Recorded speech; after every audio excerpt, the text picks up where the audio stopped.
Persib menang, Bobotoh rusuh. Jajang Nurjaman kembali ke Bandung. Arema dihukum. Dan beberapa berita dari klub Liga 1. Assalamualaikum warahmatullahi wabarakatuh. Hai Rio Hotspot lovers, inilah Rio Hotspot untuk edisi kali ini. Tapi seperti biasa, sebelum kita lanjut ke videonya, saya tetap mohon dukungannya untuk channel ini agar terus berkembang dan bisa memberikan berita-berita informatif yang tentunya semoga saja bermanfaat untuk kita semua.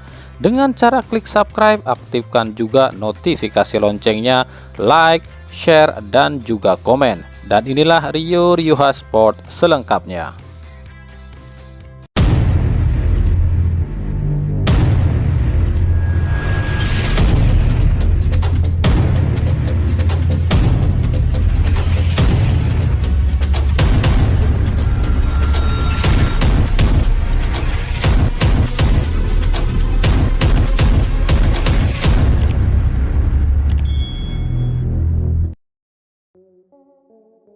Persib Bandung memang meraih 3 poin di laga pekan ke-8 atau tepatnya di saat Luis Mia lakoni debutnya di pinggir lapangan. Namun ada beberapa hal yang terjadi dan disoroti di laga ini.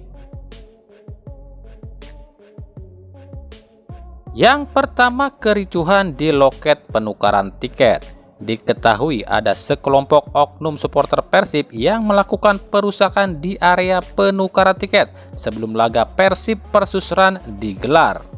Hal ini terjadi lantaran panpel Persib menutup loket penukaran tiket lebih awal.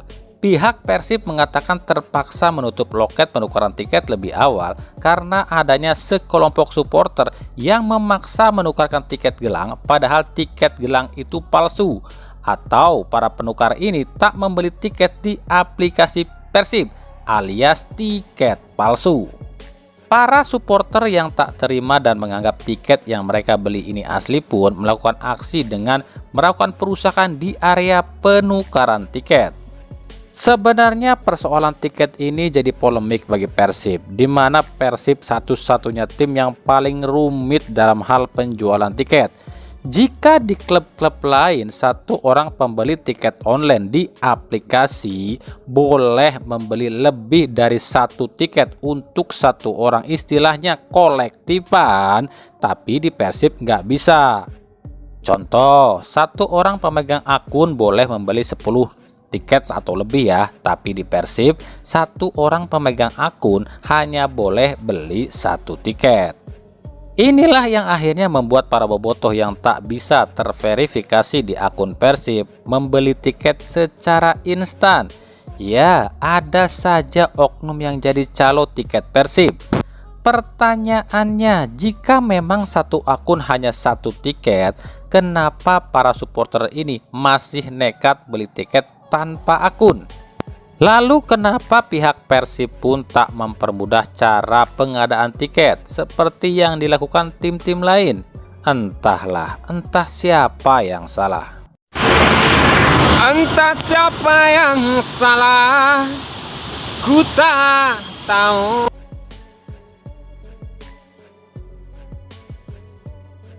Yang kedua, meskipun raih kemenangan, Persib tetap disorot. Di babak pertama, permainan Persib enak dilihat. Serangan bergelombang terus dilancarkan oleh Persib, khususnya oleh Febri Haryadi dan Zalnando.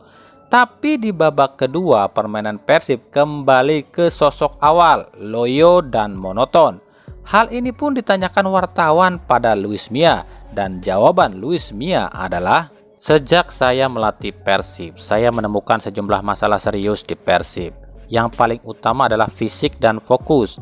Saya mengamati pertandingan-pertandingan Persib dan saya tahu pemain Persib itu selalu hilang fokus dan stamina menurun di menit-menit 60 ke atas. Itu sebabnya saya coba melakukan rotasi dan bertahan. Saya memang harus evaluasi tim ini. Dan yang paling penting kita dapat 3 poin dulu, ujar Luis Mia. Jadi bener ya, berat banget beban Luis Milla di Persib. Istilahnya Luis Milla ini dikasih tim yang kayak mobil tua yang sering mogok dan gak ada tenaga. Jadi dia harus restorasi tuh mobil supaya jadi fit lagi. Sulit memang. Ya jawabannya tunggu bursa transfer, dan mau gak mau Luis Milla harus bongkar pasang pemain di jendela transfer nanti. Yang ketiga adalah Febri Haryadi. Setelah hampir 1 pekan Luis Milla latih Persib, atau tepatnya setelah Robert Rene Albert out, Febri Haryadi yang performanya paling naik ya. Ini mengingatkan kita pada sosok asli Febri sebenarnya, yang lincah dan menusuk. Inilah yang hilang dari Febri selama 2 musim terakhir. Sejak Luis Milla datang, Febri mulai kembali ke performa yang sebenarnya. Dan para pengamat meyakini semakin lama Luis Milla di Persib, maka Febri pun akan kembali ke top performanya. Yang keempat, Reky Rahayu. Di pertandingan ini Reky cuma kebobolan 1 gol lewat titik penalti. Itu pun sempat ditepis oleh Reky Rahayu. Tapi kepolongoan kata orang Sunda mah para pemain Persib lain yang cuma lalajo saat Wander Luiz eksekusi penalti tanpa gerak cepat antisipasi bola rebound. Akhirnya Wander Luiz dengan mudah nyerobot bola rebound tersebut. Coba kalau pemain Persib itu agility atau responnya cepat, pasti langsung lari saat bola ditendang oleh Wander Luiz untuk antisipasi bola rebound. Maklumlah mobil tua ya kayak gitu, responnya kurang. Tapi gimana nih penampilan Reky Rahayu menurut kalian? Menurut Mimin sih lumayan ya, tapi mungkin karena lawannya pun bukan tim agresif. Imade saja di 2 laga awalnya berikan kemenangan, tapi ketika ketemu tim agresif, Imade pun hancur. Gimana dengan Reky Rahayu nih di pertandingan selanjutnya lawan Arema? Nah itu tadi beberapa hal yang disoroti oleh netizen dan pengamat sepak bola usai Persib kalahkan Rans Nusantara FC. Ujian sebenarnya Luis Milla adalah di pekan ke-9, di mana akan bertandang ke Kanjuruhan, markas Arema FC. Mampukah Luis Milla dengan gerbong mobil tuanya yang sering mogok ini menahan gempuran Arema FC? Kalau saya pribadi 50-50. Gimana menurut kalian? Dari Persikabo, pelatih Persikabo Jajang Nurjaman tertangkap kamera berada di Stadion GBLA saat Persib menghadapi Rans Nusantara FC. Sontak kehadiran Janur ini disambut antusias oleh para bobotoh yang hadir di GBLA. Banyak spekulasi yang mengatakan jika Janur akan kembali ke Persib. Padahal saat dimintai keterangan pada Janur, pelatih berusia 57 tahun ini mengatakan selain dirinya adalah bobotoh sejati yang ingin nonton Persib, dirinya pun sebagai pelatih Persikabo yang juga harus menyaksikan calon-calon lawannya yang akan dihadapi oleh timnya nanti. Saya datang ke sini ya tentu selain saya juga bobotoh sejati sejak kecil, saya juga harus menganalisa setiap pertandingan calon lawan tim saya. Tapi luar biasa sambutan bobotoh pada saya. Terima kasih atas sambutan hangat kalian, ujar Jajang Nurjaman.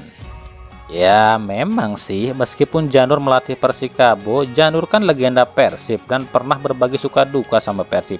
Jadi wajar kalau Janur masih antusias pada Persib. Dari Persebaya, meskipun sudah pindah ke Persib Bandung, namun ternyata para bonek masih memperhatikan ex-kapten mereka, Rahmat Irianto. Apalagi usai Irianto dianggap diving saat melawan Rans Nusantara FC. Di sebuah akun media sosial yang bernama Pengamat Sepak Bola mengunggah kejadian ini. Para netizen yang berkomentar terutama dari kalangan bonek dan Jackmania mencemooh aksi Rahmat Irianto dengan berbagai hujatan. Ada yang bilang diving FC lah, ada juga yang bilang sebagai seorang pemain timnas dan kapten lakukan diving apa nggak malu, dan berbagai kritikan pedas lainnya. Irianto memang sempat jadi pujaan di Persebaya, namun karena performanya yang sering naik turun, akhirnya membuat para bonek menghujat Irianto yang akhirnya membuat Irianto hengkang ke Persib. Di Persib Bandung, Irianto dapat sambutan yang hangat dari bobotoh dan menganggap Irianto adalah salah satu pembelian tersukses Persib musim ini. Namun kejadian di laga Rans Nusantara FC kembali membuat Irianto dihujat oleh netizen, khususnya para bonek mania.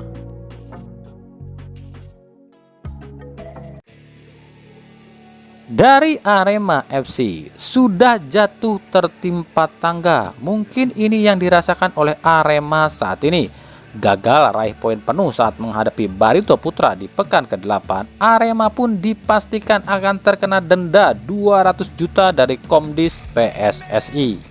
Hal ini lantaran adanya sejumlah supporter Arema yang menyalakan flare di Stadion Demang Lehman saat lawan Barito. Para fans Barito sempat meneriaki supporter Arema dengan kata-kata kampungan karena menyalakan flare, namun justru flare yang menyala semakin banyak. Petugas di lapangan pun langsung berlari ke arah tribun di mana supporter Arema berada dan memadamkan flare yang menyala.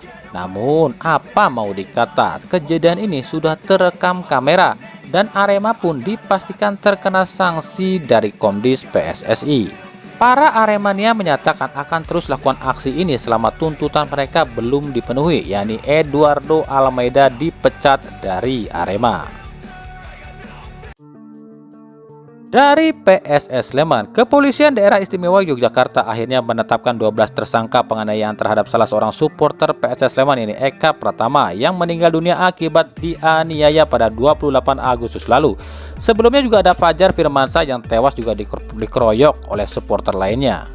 Ke-12 tersangka tersebut berinisial HN 40 tahun, AE 21 tahun, KI 26 tahun, YM 22 tahun, AP 29 tahun, AE 18 tahun, AS 20 tahun, SM 37 tahun, AB 19 tahun, RF 22 tahun, FS 31 tahun, dan JN 17 tahun. Menurut Wakapolres Sleman AKP Doni Hendrawan, ke-12 tersangka ini dikenakan pasal 170 ayat 2 dan pasal 351 ayat 3 KUHP tentang perlindungan anak dan pengeroyokan dengan ancaman 15 tahun penjara. Dari Bali United terpaksa meng-cancel untuk mengirim Irfan Jaya ke Timnas Indonesia dalam melakoni laga FIFA match melawan Karakau di September nanti. Hal ini usai Irfan Jaya yang cedera parah saat menghadapi Persebaya di pekan ke-8. Irfan Jaya diketahui retak tulang pergelangan kaki usai ditekel bek Persebaya Rizky Ridho. Irja pun harus menepi selama 2 bulan. Mengetahui hal ini, pelatih Timnas Indonesia Sintayong pun kabarnya akan memanggil winger Persib Febri Haryadi untuk menggantikan Irfan Jaya.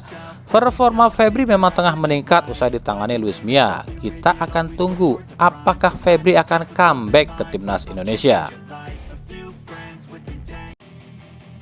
Dari Persis Solo, bos Persis Solo Kevin Nugroho mengaku capek menginterview sejumlah pelatih yang melamar untuk jadi pelatih Persis Solo menggantikan Jackson F. Tiago.